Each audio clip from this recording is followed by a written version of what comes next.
All right, welcome to Youth Central Sports, where we come your way every Wednesday at 11 p.m. Charles Morse, along with Coach Carter.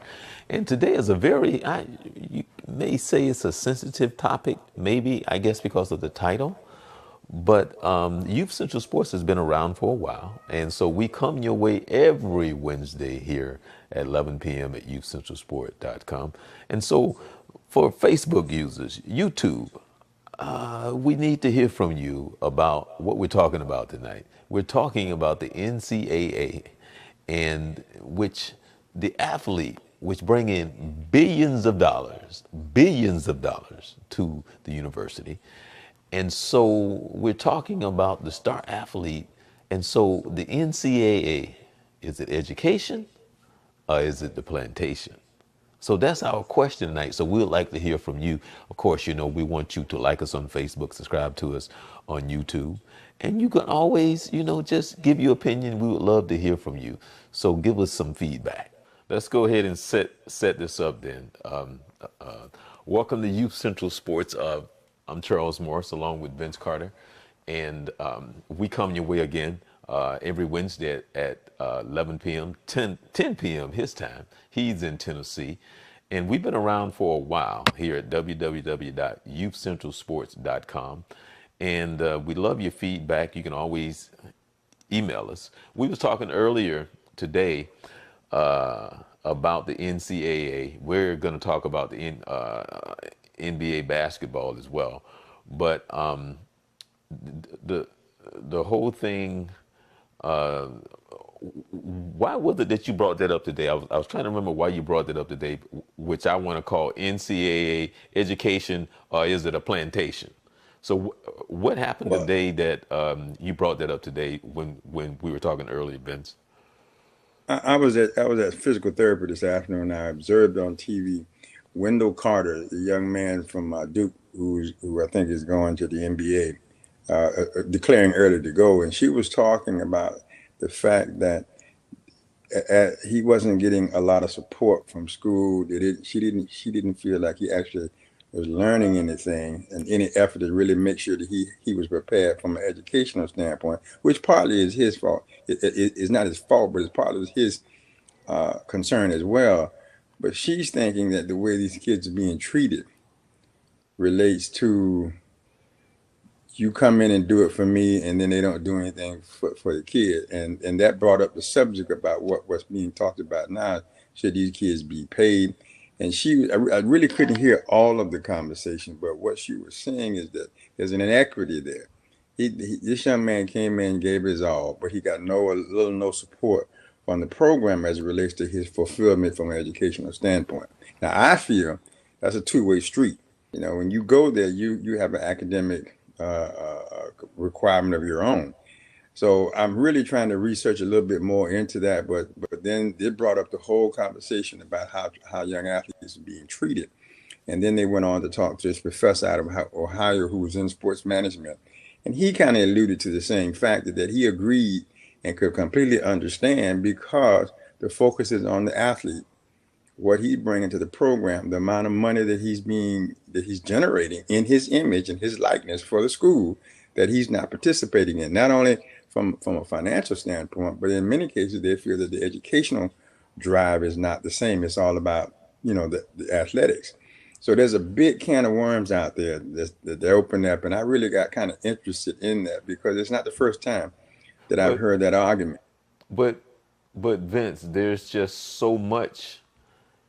It's so wide open because each kid and each situation is different, because you got some kids who are put in a situation where they're not ready or disciplined from the academic part of it, because the different agendas of what he comes to the table with.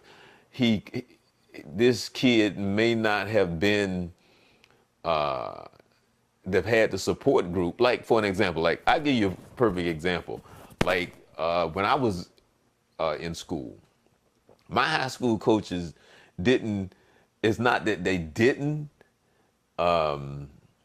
encourage us to study and that type of thing, but that it wasn't strong in that area. As a matter of fact, I can remember my coaches telling me to get the girls to do my homework, right? So what I'm saying is each kid is different, but I don't think that the system is set up to deal with the kids and what the issues may be. It's like, okay, well, we're giving you an opportunity to come here and get your education. But I think each scenario, each kid is different in what their needs are. But I don't think the program itself has enough interest in the kid to dig deeper than, hey, we bring you in, yeah, do you need a tutor? Yeah, what? And it's kind of like boom. And I don't know if it's a matter of whether or not you need to babysit. I mean, I'll phrase it like that. But when you're talking about that kind of money, when you're talking about all the different scenarios of that kid, not only are the rules set up, that's what bothers me. The rules that's set up, for an example, if I come and you give me a scholarship, I'm in a box. And that box is just, there's just so many things within that box. So that's what you mean by the money that you were talking about that they bring to the school, but yet you put me in a box. And yeah, you give me something valuable, but still there's just something that's not right about your rules in that box that you put me in. I mean, am I making sense? Well, yeah, I think therein lies your discussion and lies part of the problem. And I think there are two sides to this. You look at young students who are, and there's always been a question about, does the athlete get a much more favorable opportunity because he is an athlete than the non-athlete? That has always been a question. And there's always this athlete gets favoritism. He gets toward completing his studies because he or she is an athlete. I really think the school system has, in my opinion, has done a little bit to try to equalize that. But now look at what you're hearing. You're hearing that maybe that's not quite the case. The big issue is whether or not these college kids playing these sports should be getting. And here's the inequity lies between large school, small school. Mm-hmm. There might not be a possibility to get that done, but what they're saying is something to be done to allow this kid to survive, or which takes away for cheating, all the scandals that you have, and all that kind of thing. These kids needs to be given some type of a stipend, which I'm in support of. The question is, I think there's a huge question of how it gets done and all of that. Well, we got to work it out like we work everything else out. But in the meantime, you say to this kid, say, okay, I'm going to give you a 4-year scholarship, and I'm just going to hypothetically say it's worth $100,000. Okay, at some of your bigger schools, but the school is going to make 3 times that much money. So you're talking about, I'm going to give you 100,000, but I'm going to make 300,000 off your image and likeness, and then you don't get anything of that. You can't do. You're right in that box you talked about. All you got to do is get to class. All you got to do is get a 2.5. I don't care whether some young lady does it for you, some group does it, how you get it done, so that you're eligible to play, so that I can make sure I get my 300,000.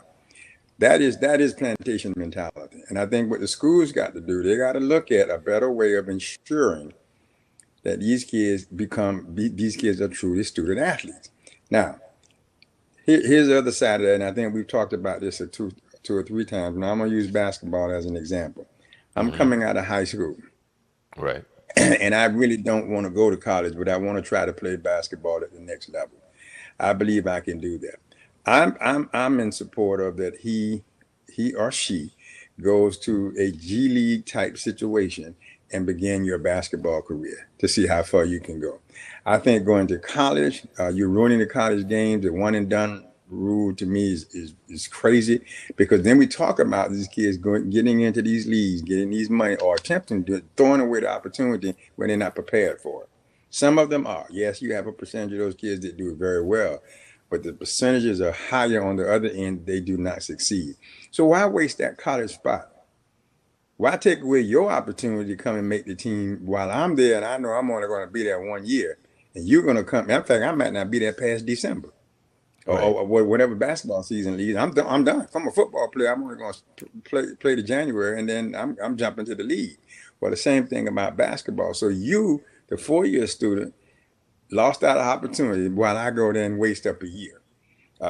So the NCAA came out with their long-awaited report on former Secretary Rice is involved. They want to try to do something. They want to fix the one and done by the for the 2019 draft. They want to look at she's strongly supporting some type of stipend for the player. I think that's good. In today's society, I think we need to do that because it is not when you speak of amateur sports, most of us think of high school. We don't look at college as amateur sports, which in fact it is. But it is such a high profile sport. There's so much money moving through hands over there. If we really don't consider that kid to be an amateur athlete, but he or she, they really are. So Right. this is going to be I'm excited that we're having dialogue about this. There's a narrative out there that's saying they want to kind of clean this thing up a little bit because that's where all these shoe contracts and all these coaches But getting in trouble and stuff. You got but to clean it up. Vince, how they gonna clean this thing up, man? Because from a very young age, the brother wants some money, the sister wants some money, the aunt, the uncle, everybody's stuff is hanging underneath the table. The expectation, you already done started with this kid when he's 8 years old, 6 years old. He feel he's entitled. Everybody feel entitled. You got the AAU, the FBYA. You got the Little League. You got shoes. You got this, and everybody got their hand in the pocket. How?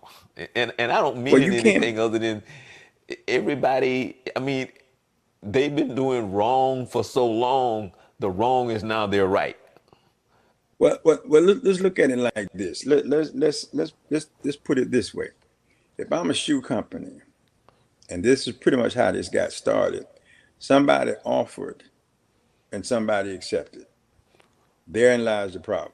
Right. Now everybody wants to fault the shoe company. Well, it's not the shoe company's fault by themselves. They say I got 100,000 or 300,000 or 400,000 for a $500,000 check I'm gonna give you if I can have influence and your kids wear my shoes, which allows me to have influence. You can always say no. And this and this was not a problem. This did not become a problem that we're discussing today until the universities got involved. When they were doing individual players and individual coaches on this, it wasn't an issue because Sonny Baccaro, who is known for being the first person to get true contracts out there for athletes, said one of the colleges came to him and said, "Hey, we want a piece of this action. Mm-hmm. You paying this coach over here $100,000. What's she gonna do for us?" Therein lies the problem. We all want to be a part of it. Now, here's the moral issue. We want to do a better job of picking our coaches and getting the people who are around these kids and build strong moral fibers at an early age. That means you got to screen coaches. That means at that early age, you got to start teaching the behavior and the integrity that you want. You got to have those kind of coaches, got to have those kind of people. Is that a perfect scenario? Yes, it is. Is that real life? No, it's not. Because once you keep score, everything changes. But it's Right. still, there needs to be some regulation about who's coaching, training for coaches, ethics put in about how we coach. This whole thing, I'm a former AAU coach and love it, but it's out of control. It's now, now kids, that's their pathway to the big university and all that to go through AAU. AAU is not as solid as it used to be. It's corrupt.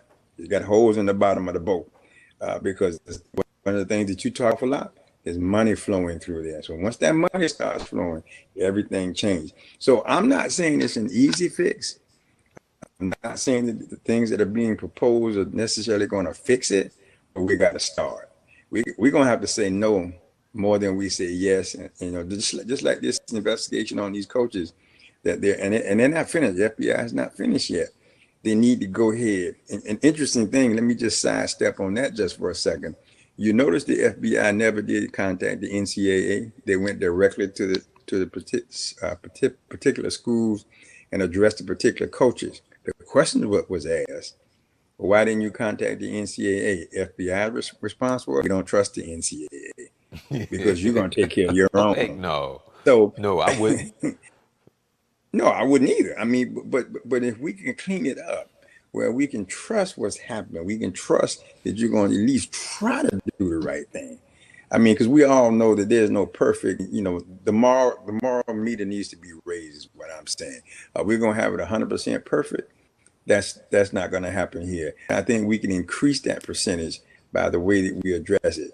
And here's the hardest part, Charles. We got to take greed out. I,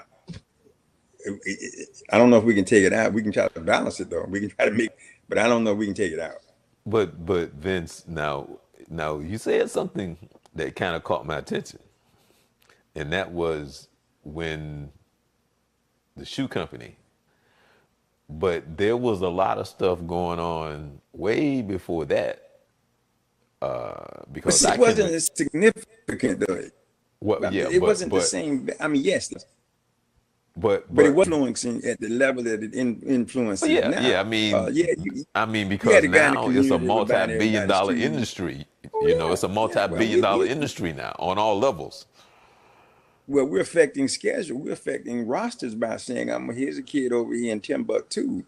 If you do this, I'll bring him to your program.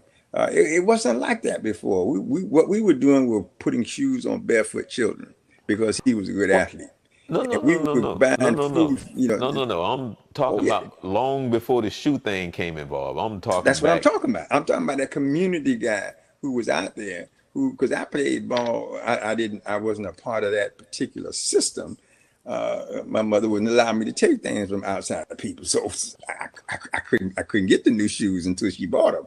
But that was the beginning of this. Right, Is that right, community guy saying, I'm gonna pay your flight. I'm gonna give your team $300 or $3,000 so my kid can play and y'all can go on this trip with the idea that I've leveraged his opportunity to play. That's where this started. And then right. it just progressed to the point from the point that you're talking about to what we got tonight. It's out of control. They can't control it. So we're gonna Okay. have to take drastic measures and go in and I think we gotta lock some folk up. And see, and I say this all the time because when stuff get in the news, and I'll say this, and I won't hesitate to say it, but I don't care what campus you go on. I don't care if it's UCLA, North Carolina. I don't care if Mm. it's North Carolina State. I don't care if it's Duke. I don't care if it's Kentucky. If you dig deep I enough, hope it's you due. will find some stuff somewhere if you dig deep Sure. enough. I don't care what. Well, If you go to a junior college, if you dig deep enough in North Dakota, you will find some mhm. stuff. well, Well, what you're seeing is bearing itself out because all the schools that you just listed, just those schools you just listed, there have been questions and concern. North Carolina, my favorite school had an academic situation that affected many athletes, where they were taking classes that they weren't taking and getting grades for it, and that kind of stuff. So, but it came away, according to the investigation, they didn't find enough to create a sanction of some kind. UCLA at one time, I mean, everybody, if you look hard enough, as you say, I agree, you look hard enough, you can find a violation. Now, some of those violations are not as severe as others, but you can find. So this going on, and it's out of control right now. Now, honestly, I mean, education or is it a plantation? Because they do have that mindset. I mean, they have that Yeah, mindset the that athlete, they own the athlete. right. I mean, They own the athlete. yeah. I mean, they have the mindset of they own, and it's crazy these rules because a lot of it, and actually, you know what I figured out? I mean, this is what I personally think, Vince. I think they don't know how to fix it. I don't think they have a clue. I don't think they even know where to begin to fix it. Well, I think I would agree with you in the sense that, and I think you can equate this to, and I hope this does not come across insensitive. You look at the drug issue in this country. We all know that we have, and you don't hear much about it, but we still got a huge drug issue. And this, opioids is one of the things that right now is one of a major concern. Can we want to stop it, but we don't necessarily know how to stop it. In some cases, I mean, I've always felt we don't really want to stop it because the type of revenue that it generates. But I think the NCAA is looking at saying, well, we want to clean it up, but we don't know where to start because there's certain people we don't want to. You're going to have to take a clean sweep, and you're going to have to get whoever you get in order to get this thing clean. And they don't want to do that. There's certain people they don't want to. I don't want to call out any names because I think there are a couple of college coaches that get preferential treatment. But I don't want to show my bias. But still, I mean, that's the guy they don't want to get. Well, but if he's wrong, he's wrong. Yeah, That's the way I.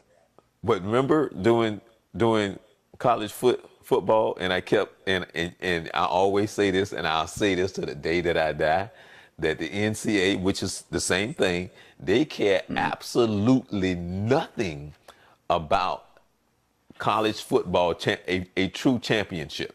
They don't care about that. It's too much money. It's easy to set Well, up a playoff, a tournament, da da da. They have no interest in crowning a true champion. That's not the purpose of it. They don't care. All they care about is the money. Again, education or a plantation. So, well, you know, you have. I think you have a good point. I think the idea is it's a machine. It's a money making machine, and you cannot ignore that. And with that will come the kind of process you have. Did anybody think you would get it to be this controversial? I don't think they ever thought about that. And now they would like to be a moral compass. So I really want to help this young athlete. Well, then if you want to do that, and when I think to some degree, the percentage of them are really sincere. The Commission on College Basketball, they want to clean it up. They just don't know how to clean it up. Where do we start? Who do we start with? And some of those things. But it's like anything else, it's going to have to be a process. And in doing that, you're going to have to show where you can get clean laundry. yeah. Well, again, as we sit and as we talk about it, Vincent, this is something that's dear to you. This is something that you've been connected to, even from your son that played, you coaching in AAU, you understanding it and the things that you have seen, and even people that have approached you, whether or not they approach you. I won't even ask you about what may have happened when people have approached you, but back in the day, when your son was playing, because Please don't. yeah, I mean, because the wolves are out there, man, and it's all about the money, all about the money, all about the money, and I just think it's just because everybody's greedy, man. Everybody's just greedy, and it's just Well, tough. yeah. Well, I think that's the bottom line right there. We're working, we're looking, and we're focusing only on athletics, but it's all across the spectrum. I'm in high school basketball now, and there's controversy there about private versus public. The influence that private schools have. You see this very same thing at the high school level in these privates, leveraging ball players. They're leveraging time on the floor by how much money I can bring to the table. It's huge. I'm concerned. I don't want to take away the competitive side. I want every kid that wants to play to have to play, and if they have that opportunity to go to that next level, take advantage of it. But it's all this stuff in the middle of this. I think every kid should get an education if he or she wants one. It shouldn't be predicated on sport. Sport should be a stepping stone for you to get it. That's what it all was designed. That sport would help you get your college education. But now it seems like it's in the reverse. And what happened? When did that happen? When did we make that change? Number one, money. Winning is always better. The more you make, I mean, that's common sense in anything that you do. This is no different than, excuse me, no different here. So it's an animal that's out of control.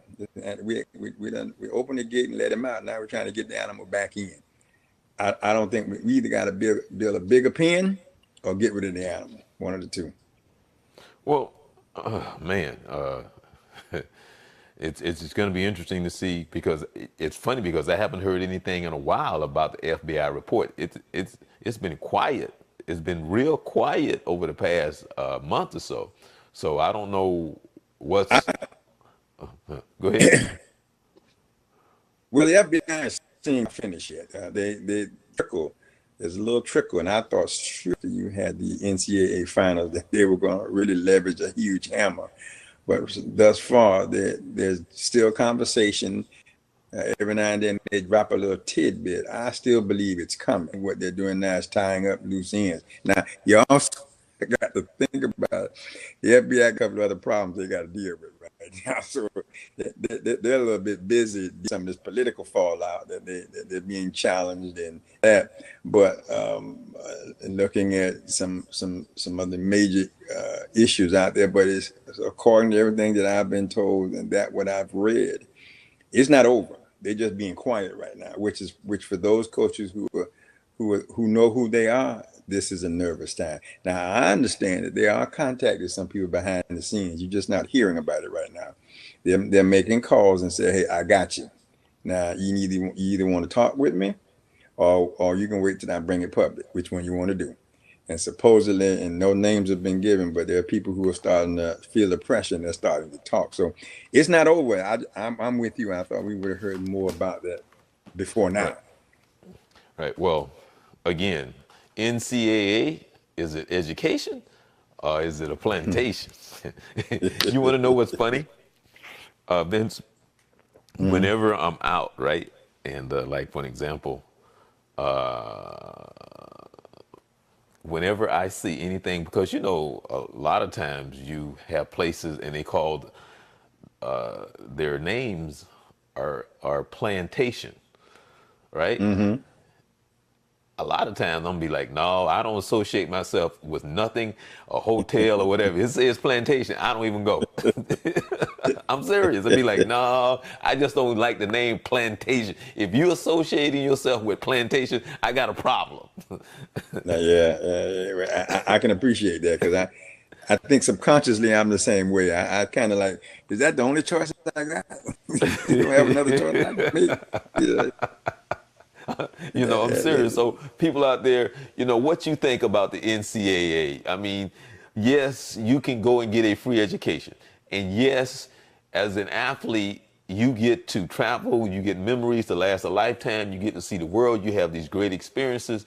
But at the same time, I'm telling you, what a lot of people don't understand, they see those guys on TV, whether it's football, basketball, those that are into the baseball and hockey and other sports and stuff like that. But you don't see the other side of that too, man, because as much as a education may cost, you work. That's a job. Yeah. Okay, I don't care what nobody say because they say like practice start in October and stuff like that. When you basketball, man, when school started in August, we was in practice in August, and you work, and it's a business, and the coach treats it that way because he has a mortgage payment, he has a wife, or she has a wife. Oh my God, she has a husband. I'm Ooh. saying they have a family to take care of, is what I'm trying to say. So Exactly. basically, it's a business. It's a business, and they treat you as such. So is it fun? Yes. Is it work? It's hard work. I'm telling you, Hard you work. bust your butt, and they treat you that way. It's different when you're in high school, but when you go to college, it's a job. It's a job, Right. Vince. It's supposed to be a transition into life from a student perspective, and then from an athletics perspective, it's a transition into professional sports. That commitment, the time you got to manage the time, the commitment, and all of that, and that's what you get in college. It's a great training. Whether you're an athlete or a non-athlete, because they're not holding your hand. They putting you out there and saying, "Hey, Oh listen, yeah. you got to get done. And I don't care how you did it done, as long as you get it done." That's why the non-athlete feels like the athlete is getting an extra hand because they got a bunch of tutors and all that kind of stuff. Well, okay, but still, a lot of them still can't get by because they're not committed to it. So you're right, and I tell every athlete that I've ever been involved in, whether it's in amateur sports, high school, whatever. If you are serious about this, this is a job.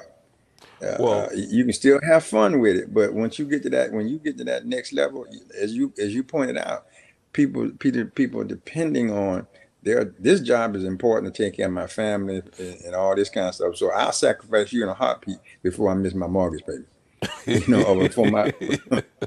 Or before my child can't get them new ballerina shoes, I'll cut you in a heartbeat oh to yeah, make sure I can get those. So I mean, that's just life, though.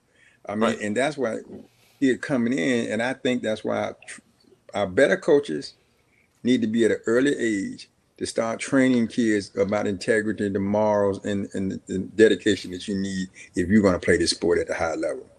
You know, all right. Again, the NCAA asking you comment, please. Education or is it plantation? Now, Vince, guess Hmm. what? All right, 3 minutes. It is time for the the 3 minute sprint. I'm ready. Yeah, I'm you ready? sprinting, believe me. I'm ready. Okay. All right. Okay. Here we go. Okay. Should you dock the officials when they miss a call in the game? Should you dock their pay? No. Okay. No. Okay. Do you watch the 3-on-3 basketball? What is that? The 3-on-3 now that they Yes. televise? You Yes. watch it? Yes. Okay. Have you ever seen Dr. J play in person? No. Last time you been to the movies? Ooh, hours Ooh. ago. Huh? Just a few hours ago. Oh, really? Okay. Yeah. What's the girl's name? The first girl you took to the movies. What's the first name? Wow. Ooh. I think I should take the fifth on this particular one so that I don't offend anybody. I'm just going to remember. Oh, really? Oh, hey, he Yeah. taking the fifth people. Oh, okay. Yeah, I don't remember that one. Uh, NASCAR drivers, athletes. Yes. Okay. Have you ever gone ice skating? No. Have you ever rooted for Duke? No. How old were you when you got your first speeding ticket? 16. Okay. And what was your very first car? My personal What was it again? I used this term, my first car I bought, Yeah. Nissan, was called a Datsun. It was a Datsun at the time. Yeah. Okay, I'm gonna take you way back now. Your Okay. preference: an RC, a Pepsi, or Coca-Cola? Pepsi. Okay. Did you used to drink RC? I did. Raw Crown Cola. Remember that? I remember that. I was a Pepsi guy. I think they kind of taste similar to me. Uh, okay. I ask you, who's your sleeper in the NBA draft? I'm still not sure about that. I have you've asked me that before. I go up with it. Don't and All I'm right. still not sure yet. I'm not sure Okay. yet. Should they continue to allow fighting in the NHL? I don't think it eliminated. Yes, yes, they should. Yeah, All right. Is Ali the greatest? I think Huh? yes.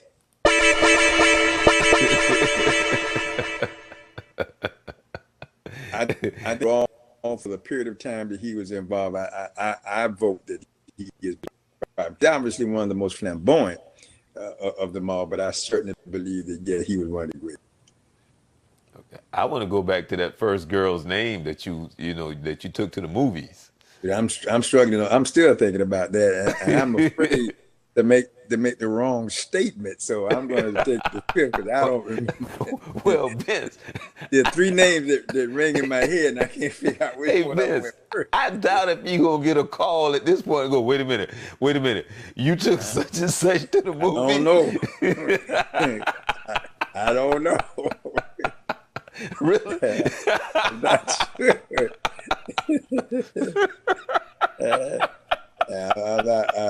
I'm not really sure about that. Hey Vince, if you get that phone call, you got to call me. Yeah, I'm trying to eliminate those kind of situations. Oh my goodness, you got tears coming out of my eyes, man. Oh, you know what though? Let me take it back. I do. I got one. I got Okay, one. Her name was Ashley. Ashley. Ashley. Yeah. I'm safe. I'm safe. She won't call. No. It's not Ashley. It's Mary. Because Mary gonna what? I thought it was me. Yeah, I know. See, that's why I didn't want to give a name because I thought I was the first one. Yeah, well, you were the first one that day. You're the first one I called on that day. Oh, I'm seeing you got tears in my eyes, man. Listen, man, I'm trying to eliminate. I'm trying to eliminate any possibility of confusion. I'm trying to eliminate confusion. I don't know. Okay, once Because again. I got an email the other day. They called. Actually, it was a text, Okay. and it said, "Hello, how are you? Do you remember me?" Oh, one of And those. I'm like, okay. First of all, you sent me this with no name, and so you're expecting me to recognize your phone number. That's not going to happen because most people, and as you know, I don't answer my phone for numbers I Right, don't recognize. Because if I know you, you're in my phone. And right. so here I get an anonymous number and person asks me, "Hello, how are you? Do you remember me?" First of all, who are you? And when and that's what pretty much what I said, and I could tell from their response they were angry. You don't remember me? No, not by your phone number. I don't. So I said, see, I need to be careful about what I say.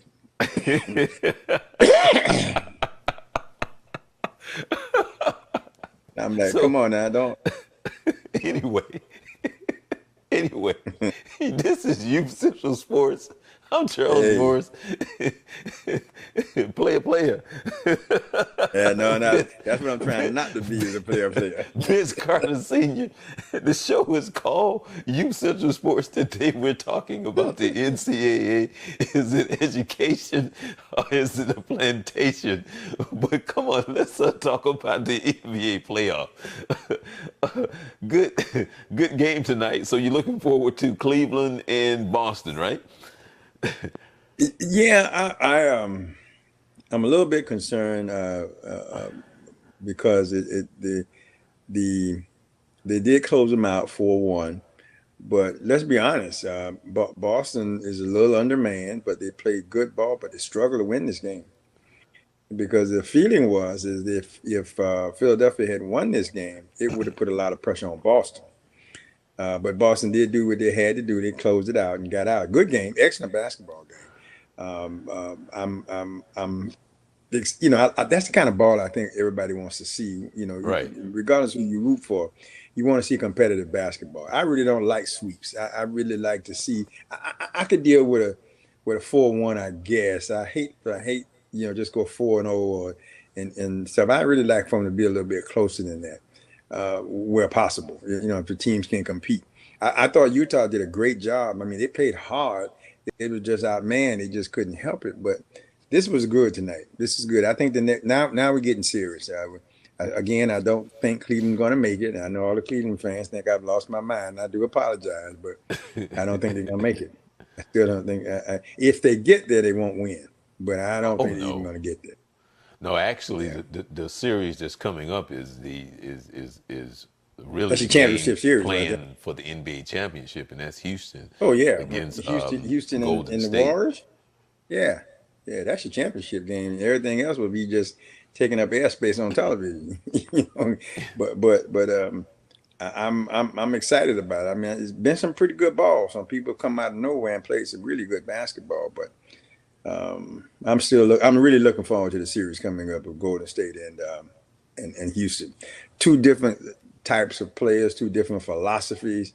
Um, that's going to be interesting to see how it plays out on the court. You this the Houston, because I heard the guys on TNT and them talking about the series that's coming up with Golden State and Houston, and they are favoring Golden State.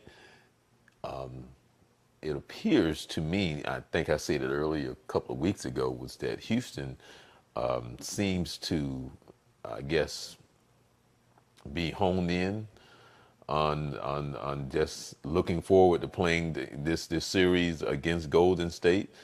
Uh, and to me, I guess the team in basketball that makes the least amount of mistakes is probably going to win this game, because both of those teams are shooting teams. They're I mean, they love to shoot the threes.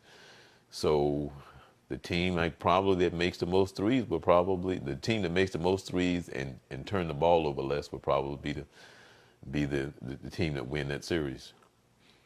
But I think you also got to add, particularly, I think the Warriors, you got to add defense. I think their defense is far better than Right. Houston's.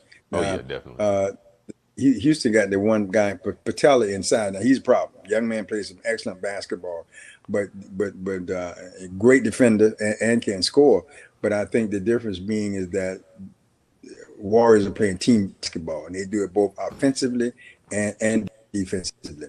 And in conversation today also about that same theory about one of the Draymond Green said, and whether it's true or not, I could appreciate the narrative, is that Houston is the next team that stands in their way from winning the championship is what they want to win. They're not particularly looking at Houston. I would rather play Houston than play somebody else. We'll just play whoever is next for us to get there.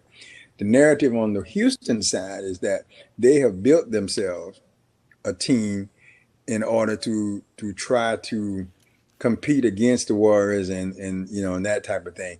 So one side says it doesn't matter. The other side said I'm tuned in.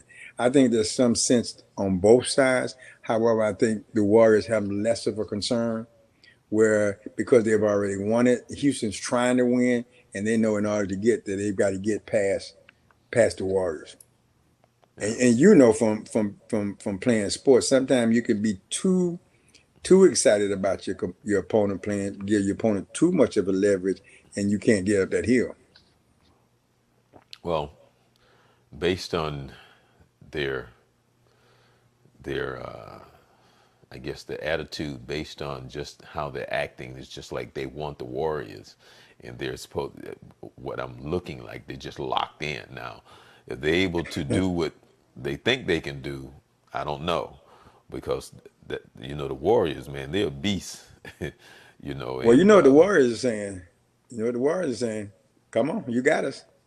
right, yeah, Come on, you got us. You got us. right, Um, right. I think it's going to be very interesting to see how it plays out, though.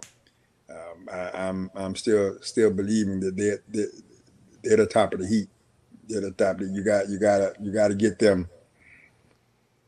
You got to get them. If you want to win, I think that's where you got to go to get there. Let me go back to my sleeper, and this might not be a sleeper.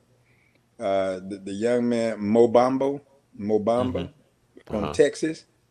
That young man that's special. He's not necessarily going to be a sleeper, but this boy is going to bring something to the table. Big body, big around the basket, play the ball on both offense and defensive side of the ball. And I think he's going to have a huge impact. I don't think he's necessarily a sleeper, but I think he's going to surprise a lot of people because he's got that body, man. He's got a body that's just ready to go. He's strong around the basket, but we're going to see how well he adapts to the NBA. What You about got the Jalen gentleman? Bronson What out about of the out of gentleman Villanova. from Arizona? Uh, Let me see here. I was just taking a look at. You know, You because he remember his has the name? NBA body and he has a great Oh, inside game. yeah. Dre. Was him And he, DeAndre? right, right. And Actor. Yeah, he's, he's another one. Yeah, yeah. Now he's projected to go pretty high. But he's a big body kid. He's a big body kid. I tell you who I like. I really, really like a lot is Jalen Bronson from Villanova. And you know, Villanova has a thorn in my side because they took away our Carolina championship with that last second shot. But right. I became a Villanova fan since Carolina couldn't get there. I was rooting for Villanova again, and I just love the way this young man plays. The backstory on him is thing. I think he has a real chance to again. It's hard to say sleepers because these kids can play. Some of these kids can play. But of the top noted players, I think he's gonna be another one. Those three guys are gonna have major impact. It, Kevin Knox out of Kentucky, he's mhm. got yeah, he's gonna be pretty good. He's gonna be pretty good. Anthony Simmons out of MIG Academy, Uh-huh. young man there. He's got a chance to be special. But we're gonna have to wait and see how it plays out. Quickly, let's go back to the Cleveland Boston matchup. Hmm.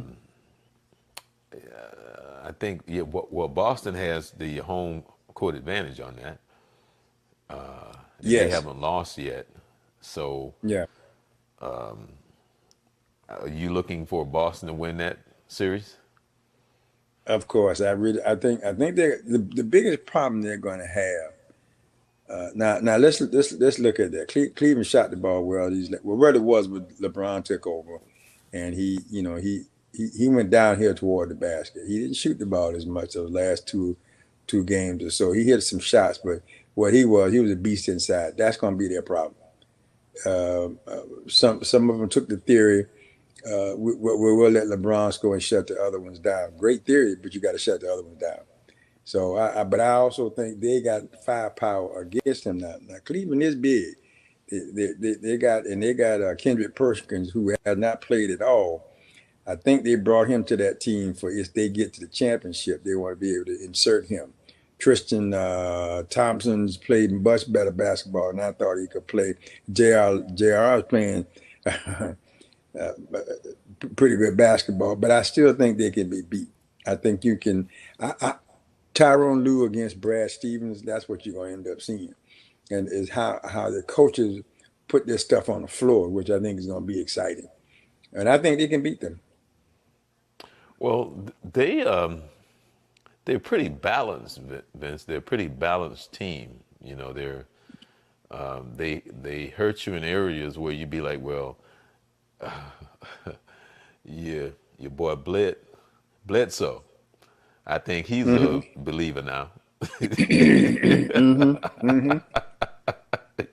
You know, Listen, from that comment that he made, like, who the heck is this guy? Well, I think you know who he is now.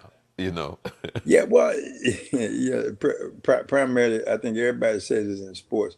You need to be careful sometimes what you say. right? You need to be careful. Like I know when I was playing ball, my coach used to always say, if the giant is asleep, let him stay asleep. Don't wake him up. Don't wake him up because we got enough problem with the giant being there, and let's see if we can beat him while he's asleep. Let's don't wake him up and try to beat him. So it's going to be, and I think guard play is going to help them. Al Warford needs to have a good game. I think it's going to be a competitive series, but I think Boston got. You know, I asked you that question earlier about should they dock officials for when they miss calls, but we we didn't talk about that series, that game where LeBron blocked the shot on Oladipo, and even when I saw it, Vince, when I saw it, I was like, that's goaltending. When it happened, I looked at it and go, that's goal. When it actually happened, I was like, that's Hmm. goaltending, and I'm like, well, how did the Hmm. officials miss that? You know, I mean, it's just it's something that's just I don't know that there's just something not right when they miss calls like that. It's just I mean, there's something wrong. You know, Well, something that supposedly, is, I mean, I saw it. I was like, wait yeah, a minute, the ball hit the backboard first. And they didn't call it.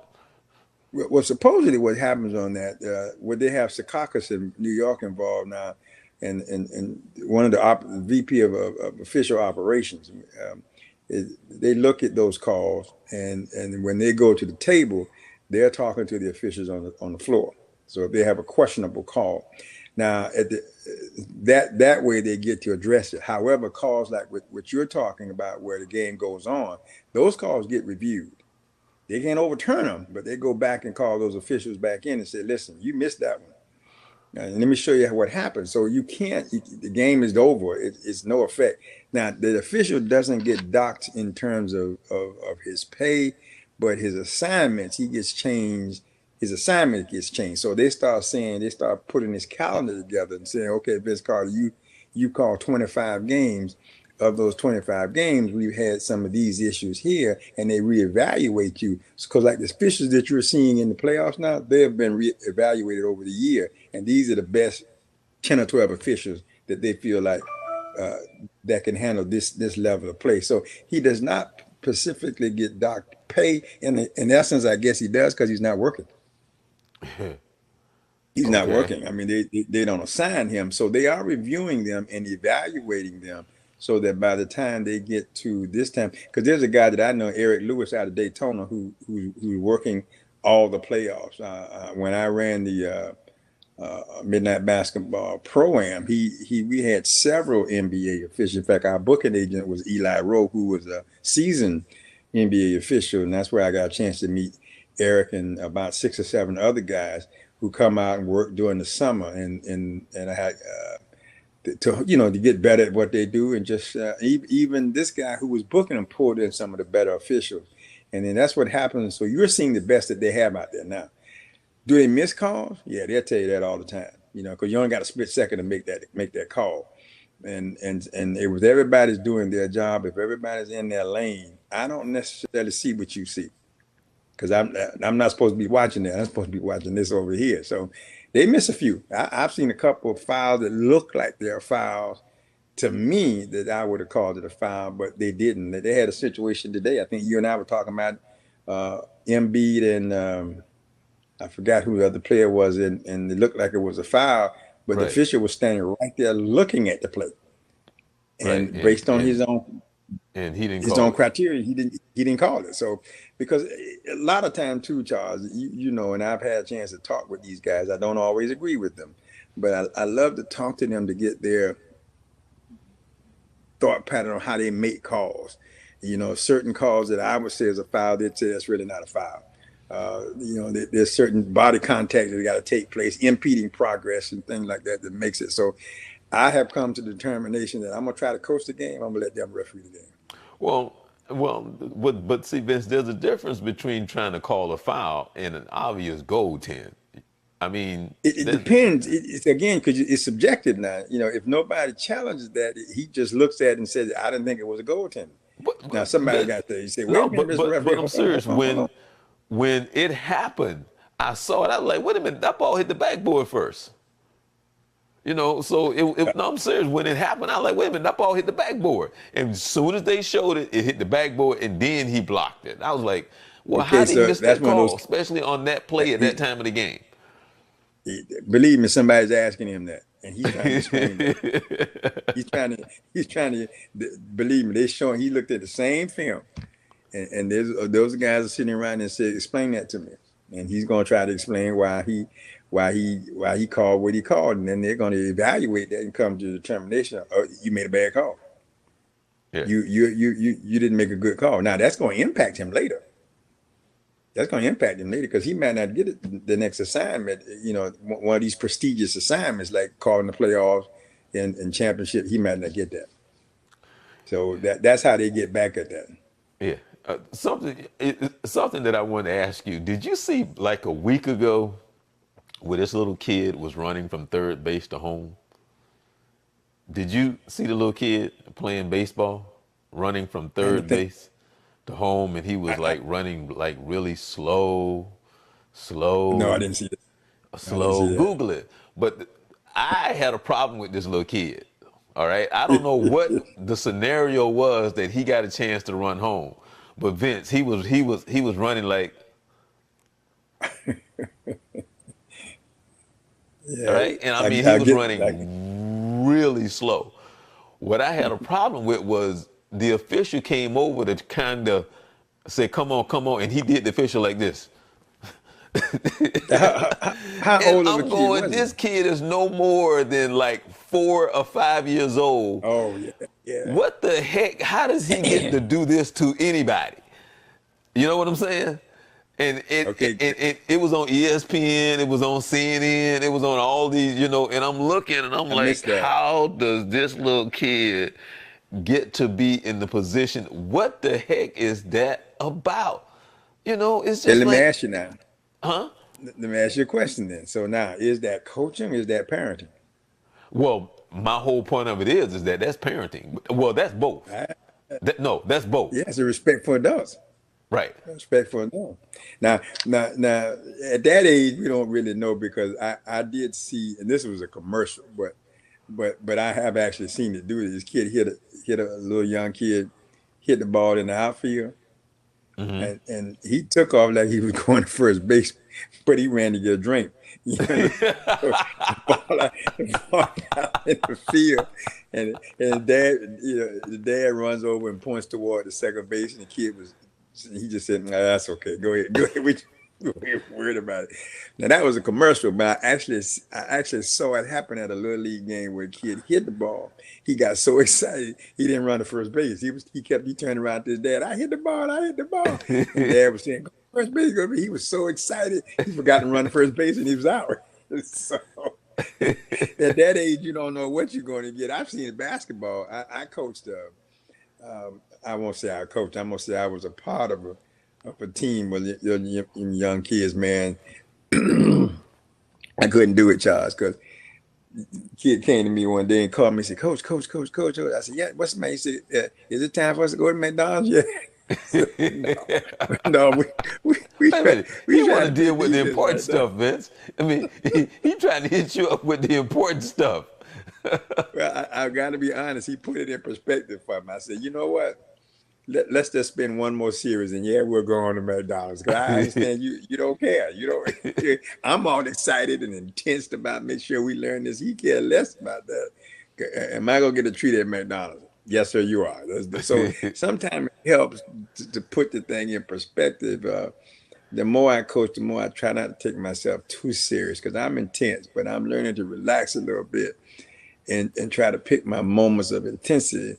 Because sometimes even these high school kids, sometimes they look at you like, Coach, what's the matter, man? That's not the end of the world. But see, in the coach's mind, at least in my mind, sometimes I'm thinking, yeah, that's a bad play.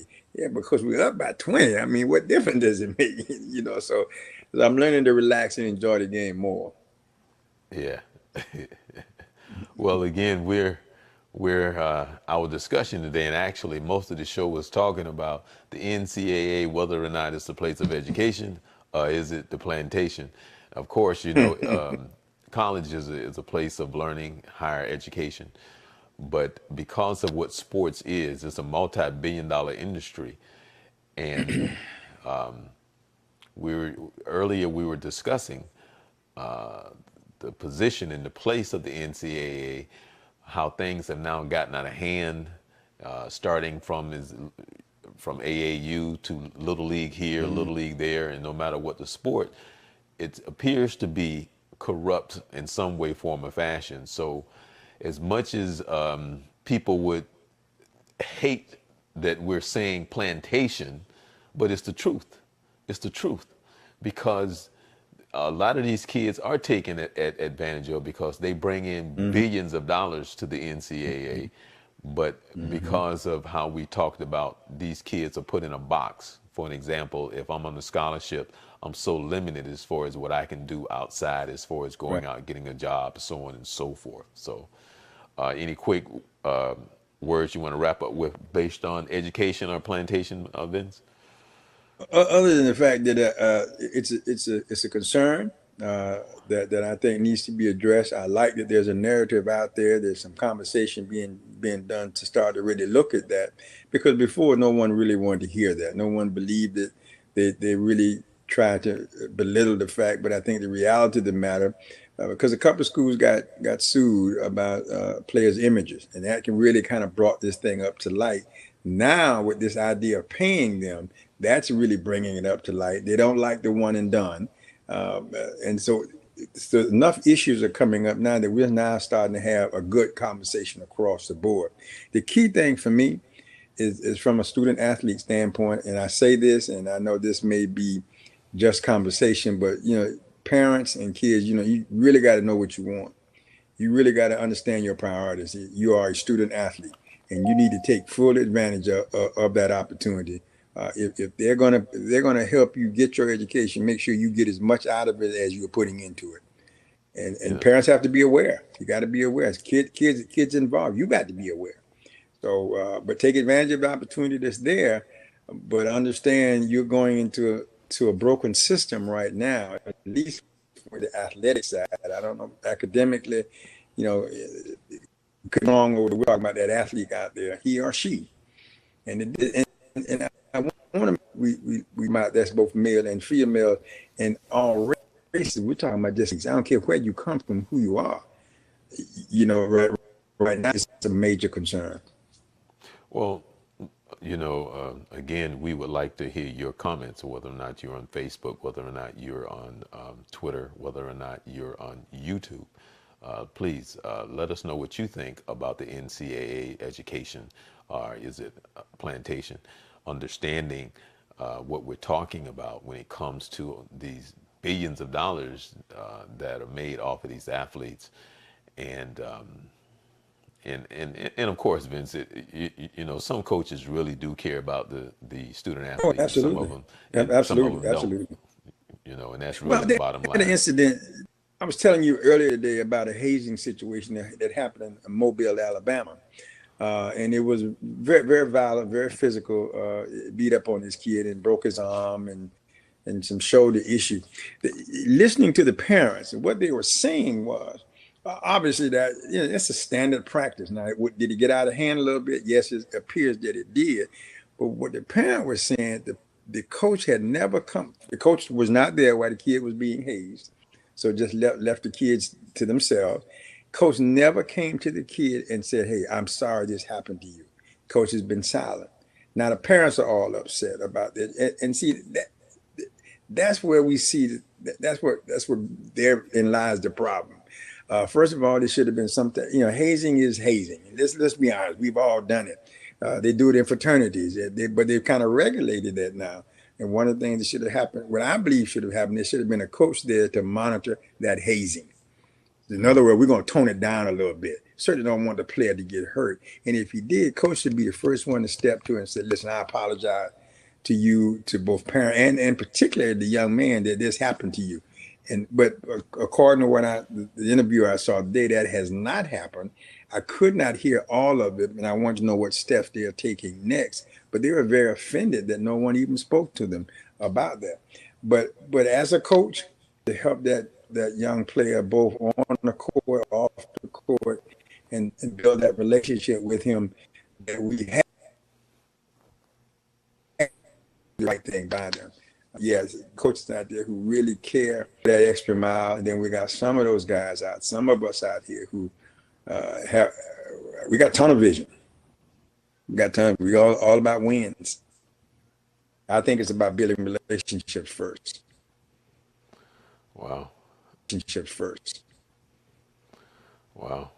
Um, the, the thing is that you talk about the hazing thing, and the fact that when people don't step up to the plate uh, and be accountable, it's really all about the Mm-hmm. money. It's always all about the money, and you know, Well, would they be able to sue the university or college? Probably, well, this was probably. high school now. In this Oh, particular same, in this same. particular case, this high. It's same Yeah, so though. I mean, it's even more of a possibility being that's a high school, and I was unable to hear, and I was trying to hear, and I haven't been able to find it tonight before we got on the air to hear the superintendent's response. I know she was giving her standard line, that's something they support, but what I wanted to know, what I was hoping to hear is not your policy going to do about it. But I didn't hear that, and I'm sure I'll find it. And next time, hopefully, when we get on there, I'll be able to talk about that because that's important. Uh, that's a part of that moral we're talking, building those young ladies for future endeavors, from collegiate or into professional sports or into life. That your consequences for your action can't do what you and have no consequences. Okay. That's Well, what sport does. That's one of the positive things about sport. well, I'm Charles Morse. He's Coach Carter. We come your way every Wednesday right here on Youth Central Sports at 11 p.m. Eastern Standard Time, where we talk about some of everything from A to Z, all dealing with sports. And, each week we even get an update on the weather in Tennessee. Speaking of, how is the weather Amen. there, Amen. Vince? Amen. How's the We're weather having where you Florida are? weather. We're having 80, in Florida weather. We're having 80s in the day and 60s at night, 60, 65 at night. So starting to get some spring weather that reminds me so much of Florida. All right. Well, again, great topic. Looking forward to this matchup with Houston and Golden State, Yes. and also looking forward to this matchup with, I don't mean to bust your bubble, not that it will, but you know who's a big LeBron fan? Pastor Jenkins. He's a Not big. not the Philadelphia fan. It's funny because Who's I that? was teasing him the other day. I think when LeBron hit that last shot Uh-huh. at the top of the key, on his Facebook page, he just put up LBJ, right? And so I told him, I started to say, does that stand for Lyndon B. Johnson? And so he started laughing. I was like, LBJ for the USA? I mean, is that what that for?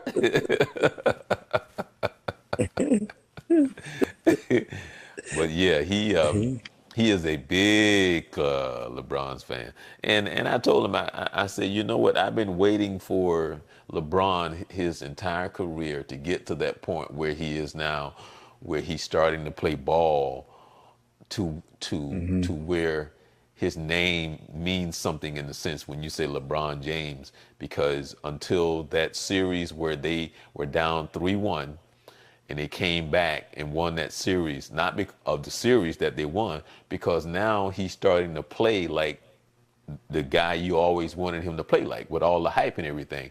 Up until then, he was like an up and down guy, and I was like, well, this guy has these mental breakdowns. He does this.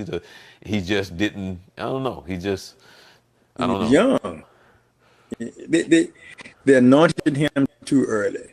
He came in with a lot of hype, but he still had to learn the game, and he had some advantages. But there's no substitution for basketball IQ, and Right. there's no substitution for maturity. And so he's starting to mature into, and he's had some good now from the Olympics and all of that, and he's starting to become the player that they wanted. You said anointed him to be. He's helping people around him, but still, if you watch them, watch the way they play when the ball ends, everything stops. Players are standing around watching because he's dribble, and and then he moves. So what happens is the offense becomes stagnant. And but he's better than he was, and you can't deny that. I will give him this: he's going down here. He's tough. He's tough. He's tough. Right. He's going down here, and if he posts you up, you got problems. Right. I still don't think he can shoot the basketball, although he hits some playground that look really good. Give him credit for him, but overall, if you look at his shooting percentage, it's not that. Right. Oh yeah. Yeah. And when they try to, you know what? Next week I would like to talk about who we are as fans and how we see the game that appears to be, I think, silly. And I'll tell you what I mean next week by how we, the fans, announcers, sit and talk among ourselves when it comes to the game and how we like to compare athlete to athlete. And I think it's kind of silly on our part. But That we can talk about that next week. I look forward to that All because right, I'm I have an Charles. opinion about that. Yeah, yeah. I'm Charles Morris, Vince Carter. I'm Coach Vince As Carter. we were talking about the NCAA education, or is it plantation? Hit us up, like us on Facebook, subscribe to us on YouTube. Let us know what you think. Would love to hear from you, even some show ideas. So we're here every Wednesday from 11 p.m. At www.youth Youth Central Sports. I got so many shows going on. I always get them. I'm about to give the journey. But it's Yeah. youthcentralsports.com, and we're here. We love to hear from you. So with Vince in Tennessee, I'm here in Orlando. Blessings to you, everybody. Enjoy the rest of your week.